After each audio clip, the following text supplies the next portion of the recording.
So to say that the Affordable Care Act is the solution to our current healthcare issues is outright false. Now, to say that Americans want an affordable and comprehensive healthcare system, I feel like is probably an understatement. There's no denying that everyone in this room wouldn't want to not only treat, but preferably prevent any kind of illness they might contract. The problem is, the Affordable Care Act is so clearly flawed that it does more harm than good. Today, my partner and I are going to illustrate in numerous ways in which the Affordable Care Act will, one, impede the already stagnant economy recovery by imposing unnecessary new taxes, two, intrude upon every American's personal liberties, and three, discourage job growth by raising the cost of doing business in a supposedly free market. I would tell you today that my goal is to convince you that as free Americans, it's our duty to repeal this harmful piece of legislation, but I don't believe that I'll need to. The facts speak for themselves. We must repeal the Affordable Care Act. Now, in reference to the taxes that the new legislation has put into place, according to Forbes, the Patient Protection and Affordable Care Act imposes numerous tax hikes that transfer more than $1.7 trillion over the next 10 years, and more in the future, from hardworking American families and businesses to Congress for spending on new entitlements and subsidies. In addition, higher tax rates will discourage economic growth, both now and in the future, and lower the standard of living. See, taxes transfer money from productive private hands to the less efficient public sector. Higher tax rates discourage individuals from working harder and saving larger portions of what they earn. Combined, these two effects impede economic growth and reduce the number of jobs that businesses would have created had tax rates been lower. In addition, these new taxes will not help in decreasing the deficit. Higher taxes never close budget deficits because in the short run, Congress will spend all of the extra tax revenue it receives from the higher taxes. It will spend every tax dollar it receives from the revenue and however much it can borrow from credit markets. In the long run, the extra revenue will dissipate as individuals adjust their behavior to minimize their tax liability. The only way to close deficits is to cut spending and align it with how much revenue the current tax code actually raises. Now, personally, this one is a big deal to me because with the enactment of the Affordable Care Act, Congress is actually imposing a mandate on citizens that became effective on January 1st, 2014 to purchase the federally approved health insurance.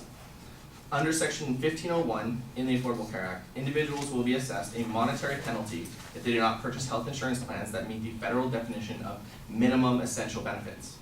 Now, Congress in Section 1501 finds that the healthcare is inextricably connected with interstate commerce, thus claiming a constitutional power to require that citizens purchase a specified level of coverage. The penalty for failure to make such a purchase is either a flat dollar rate or a certain percentage of your income. The percentages start at 1% and go all the way up to 2.5, and that's just the initial the initial amounts that have already been put in place. It could potentially even go up. Now, for the flat rates, the first dollar amount for 2014 is $95 if you did not sign up, $325 in 2015, and then $695 in 2016.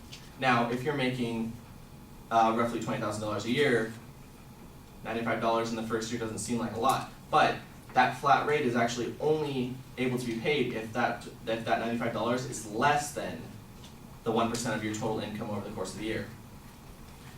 In upholding Virginia's challenge to the constitutionality of the mandate in December 13, 2010, the U.S. District Court Judge Henry Hudson wrote, a thorough survey of pertinent constitutional case law has yielded no reported decisions from any appellate courts extending to the Commerce Clause or the General Welfare Clause to encompass regulations of a person's decision not to purchase a product, notwithstanding its effect on interstate commerce or role in the global regulatory scheme. The unchecked expansion of congressional power on the limits suggested by the minimum essential coverage provision would invite unbridled exercise of federal police power. At its core, This dispute is not simply about regulating the business of insurance or crafting a scheme of universal health insurance coverage. It's about an individual's right to participate.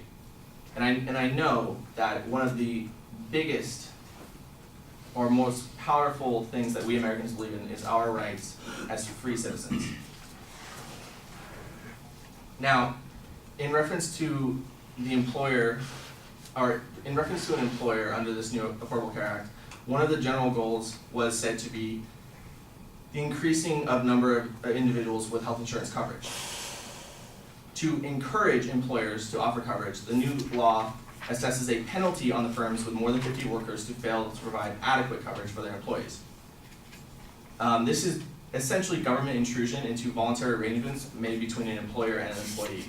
Section 1513 of the ACA amends the Internal Revenue Code of 1986 by adding section 4980H, which is called the shared responsibility for employers regarding health coverage. This section imposes penalties on certain firms who fail to offer adequate health coverage.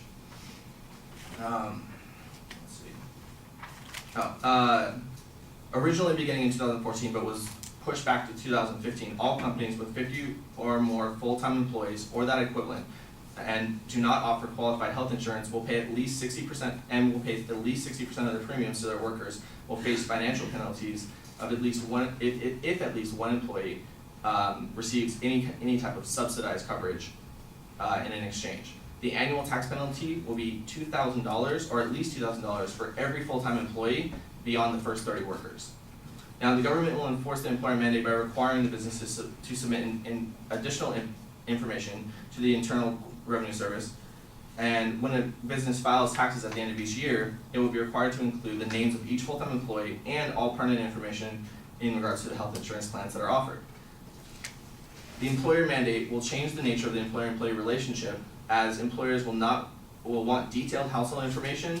They will want to know family size, income for each family member, and from each of their employees. The economic effects of the employer mandate will likely lower profits for businesses, lower wages for millions of workers, and increase the unemployment rate and higher prices for goods and services. The cost that the Affordable Care Act, wow, I keep saying that. The cost of the Affordable Care Act places on businesses will in turn reduce business growth and hiring. The Congressional Budgeting Office predicts that the Affordable Care Act will reduce the amount of labor being used in an economy by approximately 0.5%. Now, I get that 0.5% doesn't sound like a lot, but it equates to approximately 700,000 additional Americans being unemployed.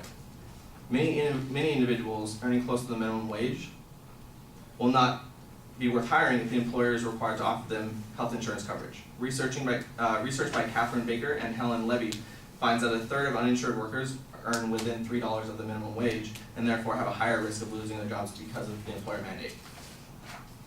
Americans want healthcare reform, but not the reforms put in place under the Patient Protection and Affordable Care Act. The new law moves Americans' healthcare system in the wrong direction, transferring vast powers to Washington bureaucrats who will control the dollars and decisions. And these decisions should be in the hands of the individual patients and their families. Congress must repeal the new law. Congress cannot build a sound market based on the healthcare reform put into place by this new act. Without even looking at the unprecedented mandates, new taxes, massive entitlement expansion, unworkable and costly insurance provisions, and its failure to control costs, the new law concentrates enormous power in the U.S. Department of Health and Human Services. It creates a giant network for the federal micromanagement of health plans, benefits, insurance markets, and unprecedented intervention in the detail of the healthcare financing and delivery of medical care. There's only one correct answer to solve all these problems: repeal the Affordable Care Act.